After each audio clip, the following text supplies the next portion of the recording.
வாங்க ஒரு புதிய அறுவடையை பார்க்கலாம். வாங்க வீடியோக்குள்ள போலாம். இது பார்த்தீங்கன்னா பிரிஞ்சி இலைங்க. பிரிஞ்சி இலை செடி வந்து நான் வச்சிருக்கிறேங்க. அதில் வந்து பார்த்தீங்கன்னா பட்டையும் சரிங்க, இலையும் சரி நான் யூஸ் பண்ணிக்கிறேங்க சமையலுக்கு. அதனுடைய செடி தாங்க இது.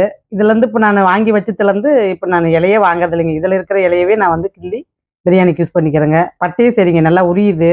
பட்டையும் நல்லா வாசனையாக இருக்குதுங்க இந்த செடியில். அதனால நான் பட்டையும் சரிங்க, இலையும் சரி இப்போ என்னுடைய மாடி தோட்டத்திலேயே நான் வந்து எடுத்துக்கிறேங்க. அதில் பார்த்தீங்கன்னா நிறைய கீரை இருக்குதுங்க. அதை தான் பரவடை பண்ணுறேன். பிரிஞ்சில பார்த்தீங்கன்னா, ஒரு இலைய கிள்ளி போட்டு கூட நம்ம வந்து ஒரு டீ மாரி வச்சு குடிக்கலாங்க. உடம்புக்கு வந்து அவ்வளோ ஒரு நல்லதுங்க அது. சுகருக்கும் சரி, பிபிக்கும் சரி, எல்லாம் மெயின்டெயின் ஆகறதுக்கு நல்லா ஹெல்ப் பண்ணுங்க அந்த பிரிஞ்சி இல. நெறைய பார்த்தீங்கன்னா, அந்த பொன்னாங்கண்ணி கீரை வந்து பார்த்தீங்கன்னா, ஒவ்வொரு செடியிலுமே நெறைய வளர்ந்துருதுங்க. கீரை என்னால வந்து அது வேஸ்ட்டும் பண்ண மனசு வரதில்லைங்க. ஏன்னா, அது வந்து பார்த்தீங்கன்னா, அவ்வளோ சத்துங்க. பொன்னாங்கண்ணி கீரையில பார்த்தீங்கன்னா, பருப்பு போட்டு கூட்டு மாரி செஞ்சோம்னா சூப்பரா இருக்குங்க. நெய் போடவே தேவையில்லைங்க. அதுவே நெய் மாரி மணக்குங்க அது. அதனால பார்த்தீங்கன்னா, அந்த கீரைய என்னால வேஸ்ட்டே பண்ண முடியறதில்லைங்க. இதில பார்த்தீங்கன்னா, பொன்னாங்கண்ணி கீரை நம்ம சாப்பிட்ற அளவுக்கு நம்மளுடைய இந்த தோலுக்கெல்லாம் பார்த்தீங்கன்னா நல்லதுங்க அது. சுருக்கங்கள்லாம் ஓரளவுக்கு வராது தடுக்கலாம். கொஞ்சம் அப்படியே இளமைய மெயின்டெயின் பண்ணலாம். இதெல்லாம் பார்த்தீங்கன்னா, அந்த பொன்னாங்கண்ணி கீரையில நிறைஞ்சு இருக்குதுன்னு சொல்லாங்க. ரோஸ் செடியும் பார்த்தீங்கன்னா, அந்த வெயில்லயும் பார்த்தீங்கன்னா, சூப்பரா இப்போ பூ வச்சுட்டு வருதுங்க. ரோஸ் செடியும் மொல்ல கத்திரி வெயிலையும் கடந்துருச்சுங்க. ரோஸ் பரவாயில்லைங்க. நிறைய மொட்டும் போடுது. நல்லா அழகழகா ரோஸும் அழகா மலருதுங்க.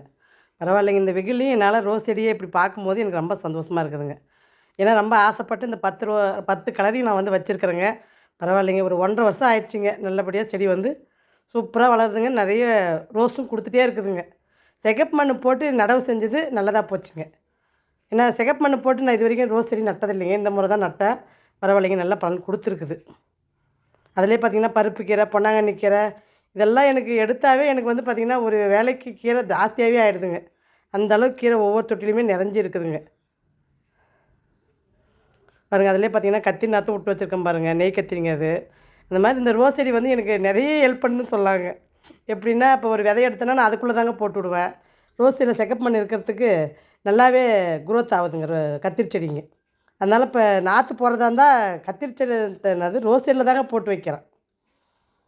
கீரை பாருங்க எவ்வளோ தளன்னு எவ்வளோ சூப்பரா இருக்குது பாருங்க. இதெல்லாம் பார்த்தீங்கன்னா, ரோஸ் செடியிலே இருந்ததுங்க. என் மாடி தோட்டத்தில ஆட்டு எருவு போடுறதுனால கீரைக்கு பஞ்சமே இருக்கிறது இல்லைங்க. எல்லாத்துலேயுமே வயலட் கலருங்க இது. சூப்பரா இருக்குங்க இந்த ரோஸு. கோல்டு கலர்லேருந்து எல்லா கலருமே அவ்வளோ அருமையா வளர்ந்துட்டு வருதுங்க. ரோஸ் செடியும் உங்களுக்கு காமிச்சு ரொம்ப நாள் ஆகுதுன்றதுனால, ரோஸ் செடியும் உங்களுக்கு ஒரு ஓரலாக காட்டுறேங்க.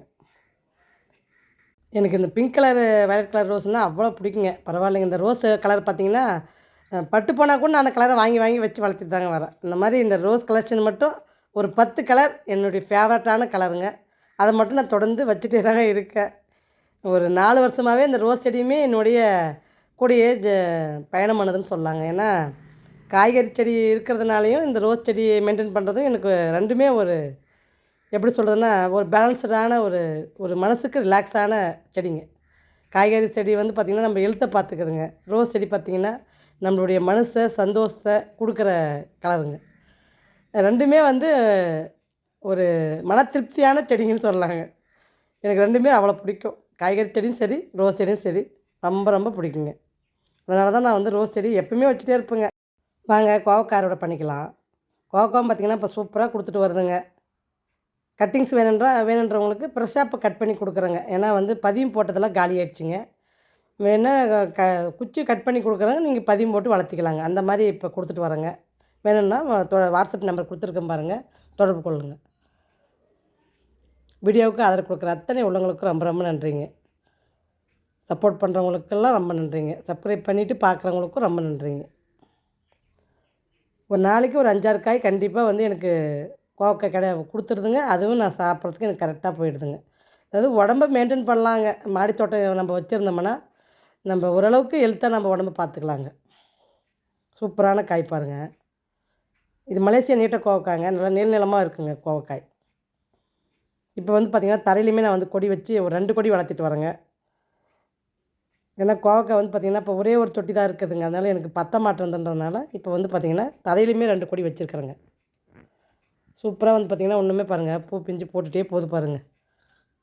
கோவக்காய் பரவாயில்லைங்க. மாடி தோட்டத்தில் ஈஸியாகவும் வளருதுங்க. 2வது பார்த்திங்கன்னா, கோவக்காய் கண்டிப்பாக நம்ம சாப்பிட்ணுங்க. அதுக்கு வேண்டி கோவக்காய் கட்டாயம் மாடி தோட்டத்துக்கு இருக்கணுங்க.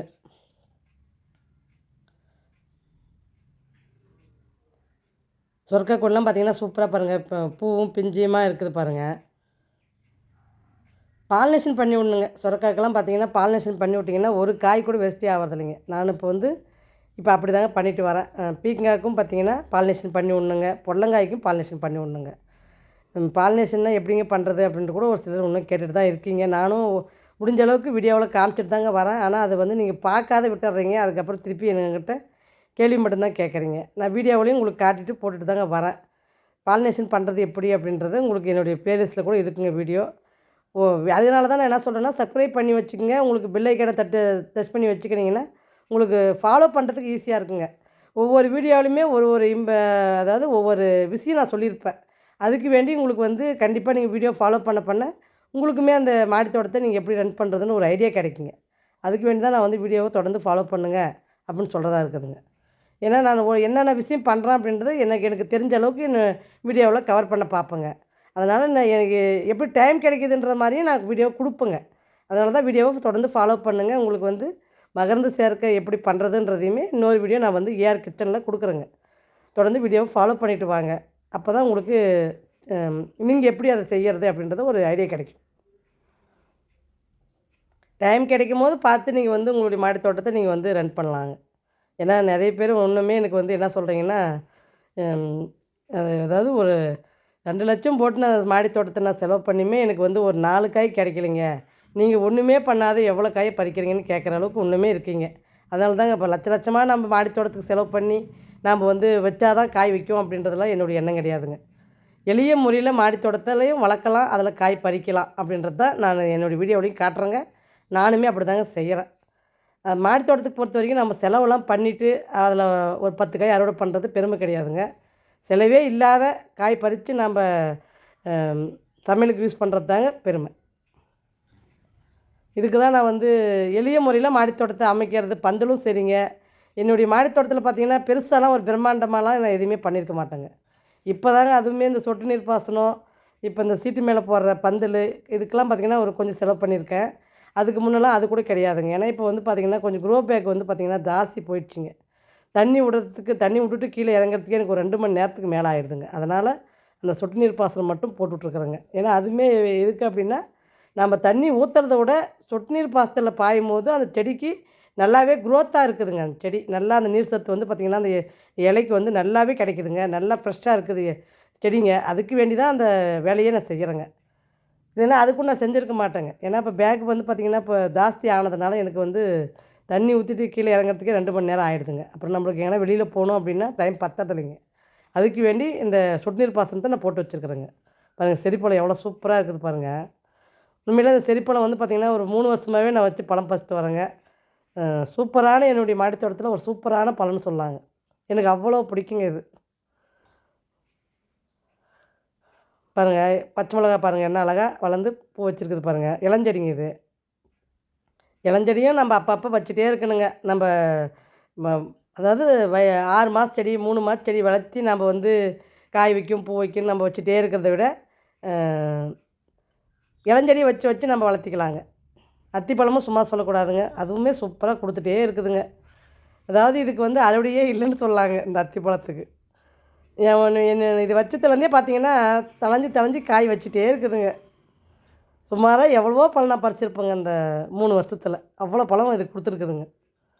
3 செடி தாங்க. 3 செடியுமே பார்த்திங்கன்னா மாற்றி பழம் வந்துகிட்டே இருக்குதுங்க. ஆனால் நல்லா டேஸ்ட்டுங்க, இனிப்பாக இருக்குதுங்க பழம். எனக்கு அந்த மலை அத்தியை விட எனக்கு இந்த அத்தி தாங்க எனக்கு ரொம்ப பிடிச்ச பழம். அது டேஸ்ட்டே இல்லைன்னு தான் சொல்லுவேன். இந்த அத்தி எனக்கு ரொம்பவே பிடிச்ச பழங்க. சூப்பராக பாருங்கள். மலேசியா நீட்ட கோவக்காய், அத்திப்பழம், ஒரு தக்காளி பழம் இருந்ததுங்க, 4 செடிப்பழம் எல்லாமே அறுவடை பண்ணிக்கணுங்க. வாங்க அடுத்து பார்த்திங்கன்னா வெள்ளைப்பாகல் பார்த்திங்கன்னா பழம் இருக்குதுங்க. விதைக்கு அப்படியே விட்டுக்கிறது தாங்க. அதாவது நம்ம பறிக்கிறது போக அது விதைக்கு ஆகிடுதுங்க. தாய் ரகம் நல்லா இருந்தால் கண்டிப்பாக முளைப்பு திறனுக்கு பஞ்சம் இருக்காது, அறுவடைக்கும் பஞ்சம் இருக்காதுங்க. அதுதான் என்னுடைய தாரக மந்திரம்னு கூட சொல்லுவாங்க நான். ஏன்னா ஒரு தாய் ரக செடி பழச்செடியும் சரிங்க, காய்ச்செடியும் சரி நல்லா அமைஞ்சிருச்சுன்னு வச்சுக்கோங்க, அதுக்கு விளைச்சலுக்கு பஞ்சமே வரவே வராதுங்க. நம்ம வெறும் தண்ணி கொடுத்தாவே போதுங்க, அது நல்லாவே காய் கொடுக்குங்க. நாட்டு கொடுத்தா தான் காய் வைக்கின்றது கூட கிடையாதுங்க. தாய் ரகம் மட்டும் நல்ல விதையாக அமைஞ்சிருச்சுன்னா உங்களுக்கு காய் வைக்க பஞ்சம் இருக்காதுங்க. வெறும் நீங்கள் தண்ணி மட்டுமே ஊற்றலாங்க. எப்பயுமே மண்ணை கொஞ்சம் மேலே ஈரமாக இருந்தால் தண்ணி கொடுக்காதீங்க. காஞ்சி போன மாதிரி இருந்தால் மட்டும் தண்ணி கொடுங்க. ஏன்னா இதுவுமே எனக்கு ரிப்பீட்டடாக கொஸ்டின் வந்துகிட்டே இருக்குதுங்க. ஃபோன் பண்ணி கேட்குறாங்க. அதனால் பார்த்தீங்கன்னா, ஈரமாக இருந்தால் தண்ணி கொடுக்காதீங்க. ஈரம் இல்லைன்னா வர வரன்னு மேலே காஞ்சு போய் இருக்குது அப்படின்னா தண்ணி கொடுங்க. ஏன்னா தண்ணி அதிகமாக போனாலுமே நம்மளுக்கு வந்து பார்த்திங்கன்னா, அந்த செடி வந்து நோய் தாக்குதுங்க. அதுக்கு வேண்டி சொல்கிறேங்க. அந்த இலை உதிர்வு பிரச்சனை, அப்புறமேட்டு பார்த்திங்கன்னா உங்களுக்கு வந்து அந்த இலை மஞ்சள் அடிச்ச மாதிரி வர்றது, அப்புறம் அந்த செடிக்கு பார்த்திங்கன்னா அந்த பூவும் வைக்கவே வைக்காதுங்க. இலை கொட்டிடுறதுனால பூவுமே எடுக்காதுங்க. அதனால் முடிஞ்ச அளவுக்கு கொஞ்சம் காய வச்சு தண்ணி கொடுத்து பழகுங்க. ரொம்பவும் காய விடாதீங்க, ரொம்பவும் தண்ணி ஊற்றாதீங்க. மிதமான ஒரு செடிக்கு ஒரு 1/2 லிட்டர் வாக்கில் தண்ணி 1 நாள் விட்டு 1 நாள் கொடுத்தாலும் போதுமானதுங்க. பெரிய செடியாக இருந்தால் டெய்லி ஒரு 1/2 லிட்டர் தண்ணி கொடுத்தா போதுமானதுங்க. ரொம்ப சொதன்னு ஊற்றி பேக்குக்கு அடியில் தண்ணி கீழே இறங்குற அளவுக்கு தண்ணி கொடுக்க வேண்டாங்க. ஏன்னா நம்ம கொடுத்துங்கிற ஆட்டு எருவு எல்லாமே பார்த்திங்கன்னா அது வழியாக சத்துலாம் வெளியே வந்துடுங்க. அதனால் முடிஞ்ச அளவுக்கு 1/2 லிட்ரு 3/4 லிட்ரு ஒரு பேக்கு கொடுத்தா போதுமானதுங்க. நான் அளவுமே உங்களுக்கு சொல்லிட்டேங்க நான். ஏன்னா தண்ணி அதிகமாக கொடுத்தாலுமே செடிங்க வந்து சரியாக வளர்றதில்லைங்க. அதனால் பார்த்திங்கன்னா பழச்செடிக்கும் சரிங்க, காய்ச்செடிக்கும் சரி, தண்ணி அதிகமாக கொடுக்கக்கூடாதுங்க. மண் இப்படி நம்ம தொட்டு நம்ம இப்படி ஒரு புடி பிடிச்சோம்னா அந்த மண் வந்து பொலன்னு உதிர்ந்து போகணுங்க. அந்த அப்படியே களி மாதிரி அந்த குளக்கட்டையாட்டம் அந்த புடி நிற்கக்கூடாதுங்க. நின்றுச்சுனாவே அந்த மண்ணில் ஈரம் ஜாஸ்தி இருக்குதுன்னு அர்த்தங்க. நீங்கள் வேணால் இதை இப்படி ட்ரை பண்ணி பாருங்கள். அந்த மண்ணை வந்து கிளறி பார்த்து ஒரு புடி பிடிச்சி பாருங்கள். அந்த மண்ணில் எவ்வளோ ஈரம் இருக்குது இல்லைன்றது உங்களுக்கே தெரிஞ்சிடும். மண் பளபளன்னு உதிர்ந்துச்சுன்னா ஈரம் கரெக்டாக இருக்குதுன்னு அர்த்தங்க. களி மாதிரி அப்படியே ஒட்டிக்கிச்சுன்னா ஈரம் அதிகமாக இருக்குதுன்னு அர்த்தங்க. நீங்கள் அதை வச்சு தண்ணி கொடுங்க. ஏன்னா தண்ணி கொடுக்குறதுல தாங்க செடி வளர்க்குறதுலே ஒரு இது இருக்குது. நான் லிக்விட் தண்ணியும் கொஞ்சம் கொடுக்க சொல்லுவேங்க. ஏன்னா நீங்கள் அதிகமாக பூ எடுக்கணும், அறுவடை எடுக்கணும் அப்படின்னு ஆசைப்பட்டீங்கன்னா லிக்விட் தண்ணி மட்டும்தாங்க நான் ஊற்றுறேன். அது ஒன்று கொடுத்தீங்கன்னாவே நல்லாவே பூ நிறையவே எடுக்குதுங்க. சுரக்கெல்லாம் பார்த்திங்கன்னா இந்த அறுவடை ஆகிற ஸ்டேஜ் இருந்ததுங்க. இப்போ லிக்விட் தண்ணி கொடுக்கவும் மறுபடியும் ஒரு 4 பிஞ்சு போட்டிருக்குதுங்க. அந்த மாதிரி நம்மளுக்கு தண்ணி ஊற்ற அது அறுவடையே ஆகாதுங்க. அந்த அளவுக்கு நம்ம அந்த மண்ணுக்கு வந்து ருஜு கொடுக்குறோம். கொடுக்க நம்மளுக்கு வந்து தண்ணி நல்லாவே அந்த காய் வந்து நல்லாவே கொடுக்குது, நல்லா பெருசாகவும் ஆகுதுங்க. வெண்டைக்காய் பாருங்கள் எவ்வளோ சூப்பராக வளர்ந்துட்டு வருது பாருங்கள். சிகப்பு வெண்டையும் சரிங்க, பச்சை வெண்டையும் சரி சூப்பராக கொடுத்துட்டு வருதுங்க. வெண்டைக்காய் வந்து பார்த்திங்கன்னா ஒரு நாளைக்கு 2 இல்லை 3 காய் டெய்லி நான் சாப்பிட்றேங்க. அந்த மாதிரி இப்போ இந்த மாதிரி ஃப்ரெஷ்ஷாக செடிங்கள்லேருந்து நம்ம பறித்து சாப்பிட்டோம்னா அதனுடைய என்னது வேல்யூவே தனின்னு சொல்லலாங்க. ஏன்னா வெண்டைக்காய் சமைச்சு சாப்பிட்றத விட நீங்கள் பச்சையாக சாப்பிட்டிங்கன்னா உடம்புக்கு ஆரோக்கியமானதுங்க. நல்லா துடைச்சிட்டு நல்லா கழுவிட்டு சாப்பிடுங்க. சூப்பராக உடம்பு ஹெல்த்தாக பார்த்துக்கலாங்க. பாருங்கள் சீத்தை செடி பாருங்கள் நிறைய அரும்பு எடுத்துக்குது பாருங்கள். நல்லா உதிர்ந்து போகுதுங்க. அதுதான் ஒரு பிரச்சனைங்க. இதில் பார்க்கலாம் சீசன் அப்போயாவது காய் வைக்குதான்னு பார்க்கணுங்க. லிக்விட் தண்ணி கொடுத்தோம்னா நல்லா பூ எடுக்குதுங்க, ஆனால் வந்து கொட்டிடுதுங்க. அதுதான் ஒரு பிரச்சனை. அதுக்கு ஒரு சீசன் வந்தால் மட்டும்தாங்க காயாக மாறுது. எல்லா சீசன்லேயும் பூ வர்றதெல்லாம் காயாக மாறுறதில்லைங்க. அதாவது இந்த மருதாமா பூவு மருதாமா காயின்னு சொல்லுவாங்க பார்த்தியா, மாங்காய் மரத்துக்கு கூட அந்த மாதிரி வருங்க. அந்த மாதிரி பழச்செடிங்களுக்கெல்லாம் வந்து பார்த்திங்கன்னா ஒரு சீசனுக்கு காய் வைக்கிற சீசனுக்கு காய் வச்சிருதுங்க. காய் வைக்காத சீசனுக்கு பார்த்திங்கன்னா மருதாமா பூ மாதிரி எடுத்து அது கொட்டிடுதுங்க. அது நாம் என்ன நினைக்கிறோம், பூ எடுக்குது கொட்டிடுது அப்படின்னு நினைக்கிறோம். ஆனால் அது இல்லைங்க. அதுக்கு 2 சீசன் வருதுங்க ஒவ்வொரு பழச்செடிக்குமே. பூ எடுக்கும்போது பார்த்திங்கன்னா காயாக மாறிடுச்சுன்னா அது சீசனில் காய் வைக்கிதுங்க. தனியாக இருக்குது, அதாவது சீசன் இல்லாத போது பூ எடுக்குது அப்படின்னா அது காயாக மாறுறது இல்லைங்க, அது கொட்டிடுதுங்க. அது வந்து ஆண் பூ தாங்க அதிகமாக வருது, அதனால் அது கொட்டிடுதுங்க. பச்சை மிளகா பாருங்கள் சூப்பராக ரகங்க. இது குண்டு மிளகாங்க, நல்ல காரம் உரைக்குங்க இந்த மிளகா. அதாவது நான் சட்னிக்கெலாம் பார்த்திங்கன்னா அரை மிளகா தாங்க போடுவேன், அந்தளவுக்கு காரங்க இது. செம காரங்க இது. ஒரு செடி இருந்தாவே போதுங்க. இது ஒரு வாரத்துக்கு உண்டான சட்னி நம்ம அரைச்சிக்கலாம், அதுவே நம்மளுக்கு மிச்சங்க. இப்போ இந்த மிளகாயே பார்த்திங்கன்னா எனக்கு 5 நாளைக்கு மேலே வருங்க. ஏன்னா நான் அரை மிளகா தாங்க நான் சட்னிக்கே போடுறேன், அந்த அளவுக்கு காரங்க. இது வந்து பார்த்திங்கன்னா நீட்ட மிளகாங்க. இதுவுமே பார்த்திங்கன்னா நல்ல காரம் தாங்க. இதுவுமே குண்டு மிளகா காரத்தை கம்பேர் பண்ணும்போது இது கொஞ்சம் கம்மின்னு சொல்லுவாங்க. ஏன்னா இது வந்து பார்த்திங்கன்னா சட்னிக்கெலாம் 1 மிளகா போடுறாங்க, காரம் அவ்வளோவா உரைக்கிறதில்ல. ஆனால் அதெல்லாம் பார்த்திங்கன்னா அரை மிளகா போட்டாவே காரம் சுள்ளுன்னு உரைக்குங்க. பச்சை மிளகாய் செடி நம்மளுடைய மாடி தோட்டத்தில் எனி டைம் இருந்துகிட்டே இருக்கணுங்க. அப்போ தான் நம்மளுக்கு வந்து எப்படி சொல்கிறதுன்னா, சட்டுன்னு பறித்து ஃப்ரெஷ்ஷாக போட்டோம்னா அந்த மனம், பச்சை மிளகாவுடைய மனம் உண்மையிலே சூப்பராக இருக்குங்க அந்த சட்னிக்கு. எனக்கு அந்த மனம் ரொம்ப பிடிக்குங்க. பச்சை மிளகாவுடைய ஃப்ளேவர் சூப்பராக இருக்குது பாருங்கள் மிளகா. இந்த முறை பார்த்திங்கன்னா இந்த மிளகானுடைய நாற்றும் போட்டு விட்ருக்குறேங்க. இன்னும் பிடிங்கி நடலைங்க, நாற்று முளைச்சதாட இருக்குது. இன்னும் பேக் எதுவும் காலி இல்லாதனால நான் இன்னும் வச்சுருக்குறேங்க. இன்னும் பிடிங்கி நடும்போது உங்களுக்கு ஒரு வீடியோ வருங்க. இப்போ எல்லாத்தையுமே மிளகா நாற்று இருக்குதுங்க. ஒரு 6 செடி வச்சுருக்கேன். அதனால் பார்த்திங்கன்னா முளை நட்டுக்கலாம் அப்படின்னு சொல்லி வச்சுருக்குறேங்க. தொடர்ந்து ஒரு 4 மழை வந்துகிட்டே இருந்ததுனால கொஞ்சம் நாற்றுங்க வந்து அப்படியே உட்காந்துருக்குதுங்க. சூப்பராக இருக்குது பாருங்கள் மிளகா. இதுவும் பார்த்திங்கன்னா குண்டு மிளகா தாங்க. குண்டு மிளகாயில் கொஞ்சம் நீளமாக வருதுங்க இது. ஒவ்வொரு மிளகாயுமே ஒவ்வொரு சைஸுங்க. இதுவே குண்டூர் வகை சேர்ந்தது தாங்க இதுவுமே. இதெல்லாம் பார்த்திங்கன்னா இளம் பேட்சுங்க. இதுவுமே அந்த குண்டூர் மிளகாயினுடைய வகை சேர்ந்தது தாங்க. 2 செடி வச்சுருக்கேன். 2 செடியுமே அருமையாக காய் வச்சுட்டு வருதுங்க. வீடியோ ரொம்ப லென்த்தாக போகுதுங்க. அதனால் பார்த்திங்கன்னா வீடியோவை நான் கட் பண்ணுறேங்க. வாங்க அறுவடை பார்க்கலாம். பாருங்கள், தட்டு நிறைய இன்றைக்கி வந்து பச்சை மிளகா தாங்க அதிகமாக இடம் பிடிச்சிருக்கு. நீட்ட பச்சை மிளகா, குண்டு பச்சை மிளகா, சிகப்பு வெண்டை, பச்சை வெண்டை, ஒரு தக்காளி, வெள்ளைப்பாகல், மலேசியா நீட்ட கோவக்காய், 4 செடிப்பழம் இருக்குதுங்க.